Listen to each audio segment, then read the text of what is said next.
Kembali lagi bareng saya Ahmed Tesario. Ini udah hidup nggak sih? Udah ya? Udah. Balik lagi bareng saya Ahmed Tesario di Namanya Juga Usaha. Tanggal 9 bulan Juli ini,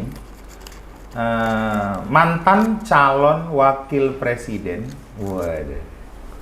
siapa namanya? Gus Imin, itu akhirnya mengetok palu untuk membuat sebuah pansus haji. Aku nggak ngerti, panitia khusus ini kan biasanya layaknya tim interogasi, tim investigasi untuk sebuah kasus yang sebenarnya ya berlarut-larut. Gue tuh masih nggak ngerti apakah memang uang haji kita tuh masih ada nggak nabungnya atau malah udah hilang. Yang jadi lucu, sekarang itu biaya haji naik dan antriannya semakin panjang. Kebetulan saya daftarnya ONH+. Jadi ngantrinya cuma 7 tahun. Nah, tempat saya mendaftar itu, ini saya mau ajak nih salah satu teman saya baik, dan kebetulan partner saya juga ngobrolin tentang industri haji, umroh, dan the dark side behind her. Jadi kita bisa ngobrol mengenai bisnis yang berlatar belakang agama. Katanya bisnis di Indonesia ini kalau latar belakang agama itu naiknya cepet banget. Apalagi di Madura katanya. Kalau misalkan suster ngasih makan orang sakit itu nggak nurut dia. Tapi kalau misalkan ustadz yang ngasih makan, katanya pasiennya di Madura itu pasti nurut. Karena landasannya agama. Langsung aja kita sambut Bapak Syarif Hidayatullah. Kenapa? Oke. Masuk sini agak horor ya? Jarang sekali kita didatengin tamu-tamu yang enggak sih. Kemarin juga banyak orang-orang kaya yang datang ke sini dan kita sikat-sikatin juga. Tapi Bapak Syarif, nah ini ada pansus haji, Pak. Sebenarnya ada kasus apa yang terjadi di industri yang sekarang Bapak sedang kerjakan bertahun-tahun ini? Iya. Asbak dulu, Mas. Asbak dulu. Asbak.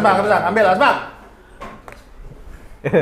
Biar sambil rokokan ya. Ini kita soalnya ngelihat episode pertamanya agak mengerikan ya di podcast ini itu. Jadi datang ke sini harus penuh dengan mental yang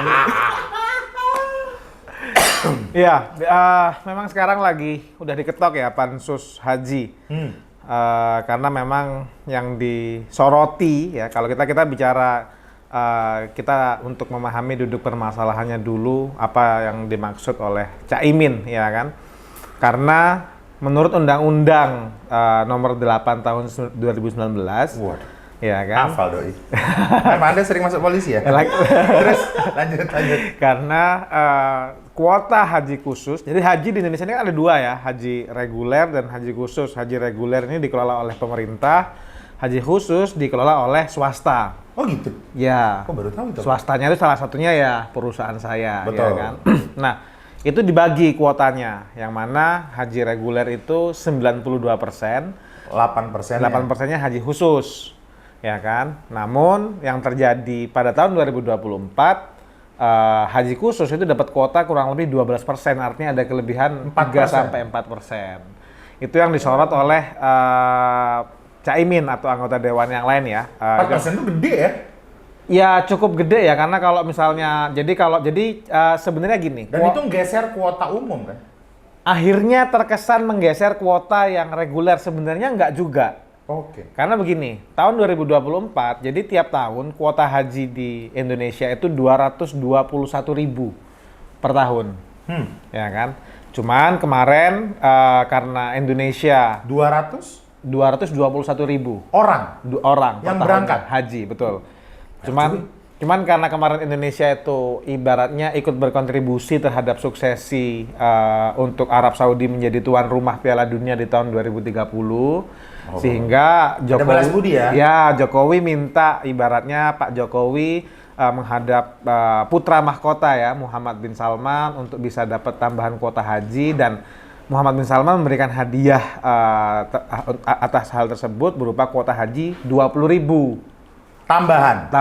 Berarti jadi 241.000. 241.000. Nah, yang dipermasalahkan kan yang dari 20.000 ini, kenapa 10.000-nya dikasih ke haji reguler, kenapa 10.000-nya dikasih haji khusus? 50-50 baginya. Seperti itu. Karena juga bapak kita itu berbalas budi. Nah, Kan hukum balas budi itu kan nyambung menyambung menjadi satu. Nah. Itulah kenapa sih kayak gitu? Tapi poinnya kalau misalkan ada 12%, ya plus minus tuh yang reguler 194.000, yang non reguler 26.000. iya, kurang lebih. Kurang lebih kemarin Tapi yang anyway kan sorry, yang plus kemarin tapi 27 kan yang plus ribuan. pun sebenarnya juga perlu ngantri kan. Perlu ngantri. Cuman Yang kan memang terjadi kemarin, asal kamu punya duit bisa berangkat tahun itu juga. Khususnya para artis, Iya. pejabat dan juga mereka-mereka itu yang terlihat saya agak bingung ya ngomong ini, kita mau ngomong terlihat lumayan kacau. Itu loh. ya terlihat di luarnya kan seperti itu ya. Terlihat di luarnya seperti itu, kayak yang bisa bayar ya kan. Cuman kan memang setiap tahun tuh haji ada banyak skema visa. Maksudnya ya kan? saya sendiri juga daftar OYNA Plus 7 tahun kan? Betul. Nggak bisa langsung. Betul. Jadi memang haji itu ada banyak macam visa. Ada visa haji yang memang dari pemerintah, kuota seperti ini. Ada visa furodah yang memang itu mahal, ya kan? Ada visa-visa yang lain atau bahkan sampai yang ilegal juga banyak. Bahkan Jalur undangan lah itu kan yang furodah itu. bahkan yang ilegal pun juga jumlahnya tahun ini lebih banyak daripada yang legal gitu ya. Yang Legal visa itu gimana? Naik apa? yang visa non haji. Yang visa non haji. Kalau visa non haji itu dia bisa masuk tapi bukan untuk haji. Bukan kan? untuk haji Tapi sebenarnya. untuk traveling kan? Untuk traveling. Cuman praktek di lapangan dipakai untuk haji. Nah, kita nggak benar-benar tahu nih yang bayar mahal apakah furoda, apakah benar-benar yang dia kuota gitu Atau ya. ilegal, jangan-jangan. Atau ilegal gitu. Cuman memang yang disoroti kenapa kuota 20.000 tambahan ini kok pembagiannya 50-50 gitu. Nah, gini.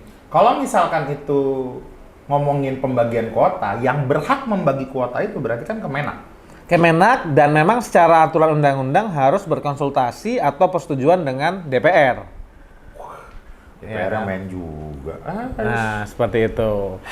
Nah, cuman kan memang yang dipermasalahkan kemarin kenapa 50-50, tapi dari Kemenak sebenarnya juga sudah punya Skema. alasan yang kuat gitu Apa ya. alasannya? Karena memang ketika dikasih mayoritas kepada haji reguler sudah semakin nggak memadai Pak fasilitas di Arafah dan di Mina.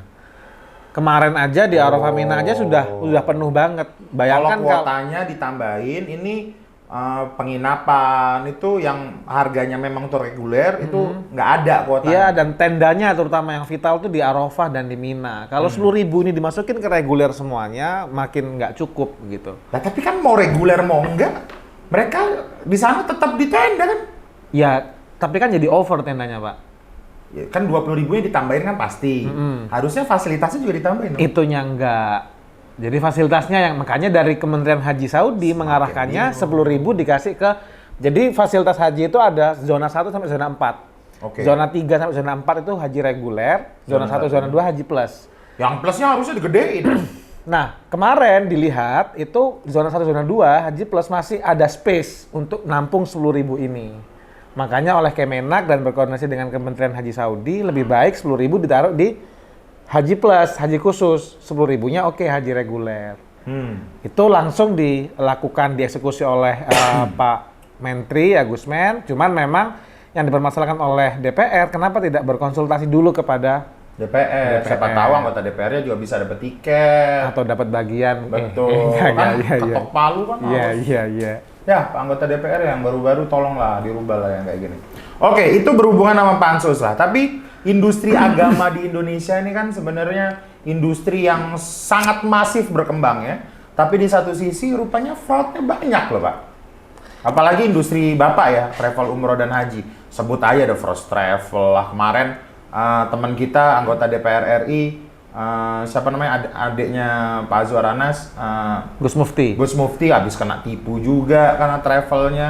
Terus beberapa orang yang rupanya buat travel haji yang harganya murah-murah malah sampai sana nggak dapat hotel lah, diusir dari hotel lah, kayak gitu-gitu kan banyak terjadi kan. Karena sebenarnya kan di Indonesia sendiri haji itu sebuah tujuan utama kan. Rukun Islam ya. Rukun Islam nomor 5, walaupun mereka akhirnya merasa bahwa ya cuman sekali, tapi setiap orang yang habis dari sana pengen mengulang pengalaman mereka untuk haji gitu kan. Ya. Karena orang tua saya haji 3 kali Pak.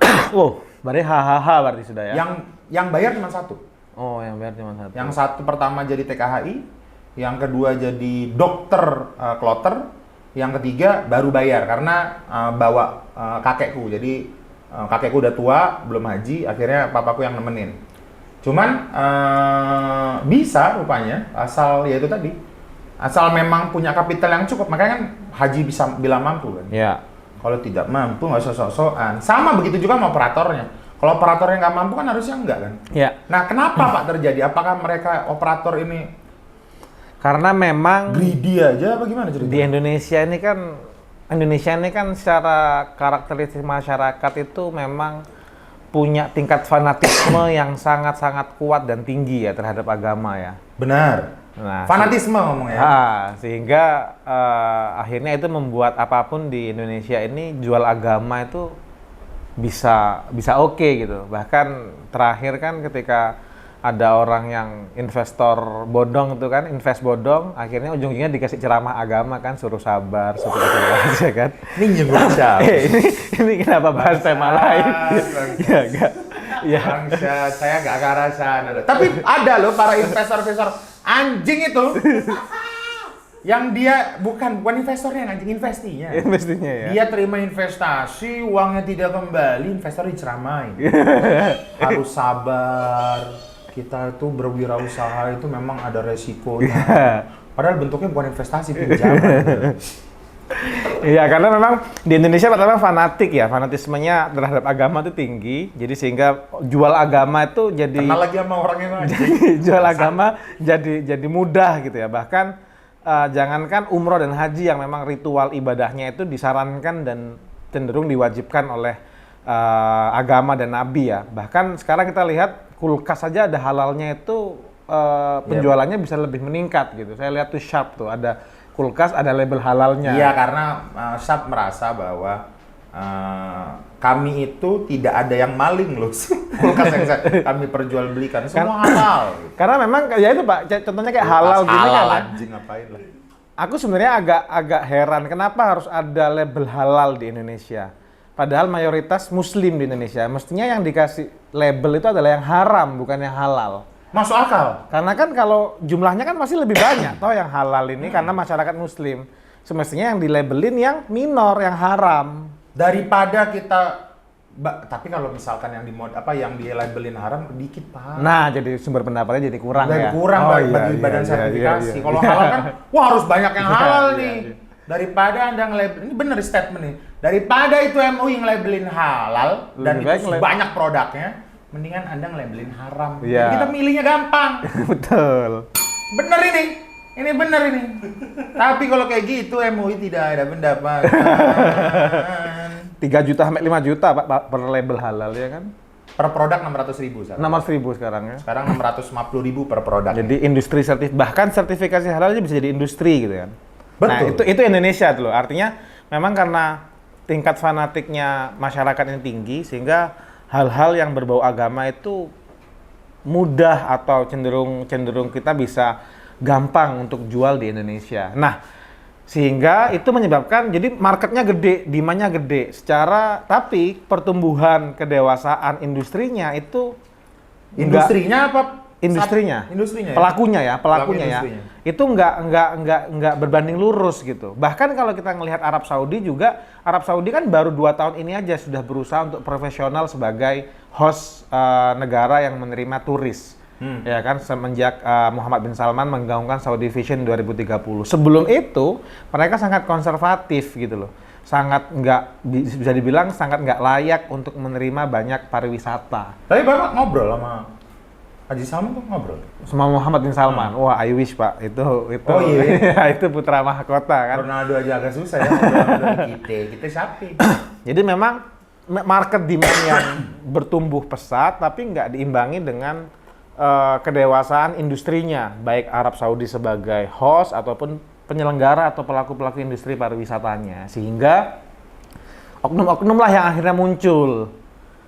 Dan ya entry kan? barrier-nya juga secara edukasi semua orang udah tahu kan. Ya, kayak gini, betul. haji kayak gini. Dan Kementerian Agama sebagai regulator sekaligus edukator itu kurang menjalankan perannya dengan baik. Waduh, mohon maaf Pak.